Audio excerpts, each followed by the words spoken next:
৪১ বছর পর কুমিল্লা নগরীতে বসেছে এক ব্যতিক্রমী মেলা। এ মেলা গোলাপের মেলা।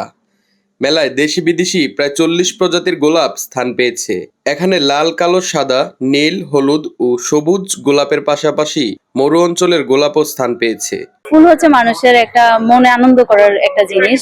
এই প্রথম গোলাপ প্রদর্শনীতে, এর আগে কখনো আসা হয়নি।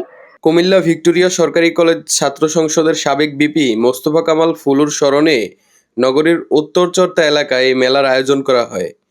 মেলায় অর্ধশতাধিক নারী গোলাপ ফুল প্রদর্শন করেন। গোলাপ আমাদের সৌন্দর্যের প্রতীক, ভালোবাসার প্রতীক। এ মেলায় দর্শনার্থীরা ফুল দেখা এবং এর পরিচয় জেনে নিতে দেখা গেছে।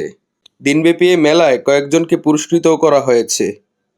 এই প্রোগ্রামটা করলাম কেন, যেন সবার মুখে আমি হাসি ফোটানোর জন্য, দেশের পুরা আমার যে কুমিল্লা তা না, আমি পুরা দেশের মানুষের মুখে হাসি ফোটাতে চাই আপনাদের মাধ্যমে।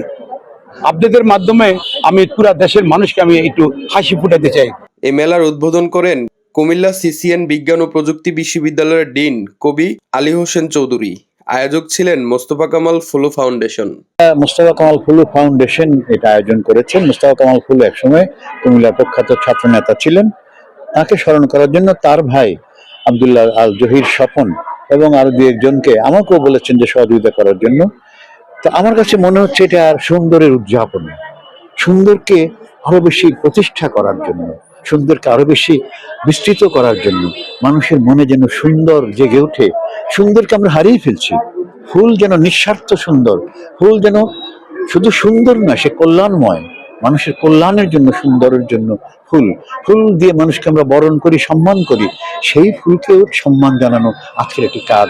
এই ফুলের যে সৌন্দর্য, ফুলের যে সুগন্ধ, যে সৌরভ আমাদের মনের মধ্যে যেন প্রবাহিত হয়, আমাদের মনে যেন কিছু না কিছু হলেও একটু সান্নিধ্য পায়। ফুলের সৌন্দর্য, ফুলের প্রশান্তি, এটাই একটা বড় ব্যাপার।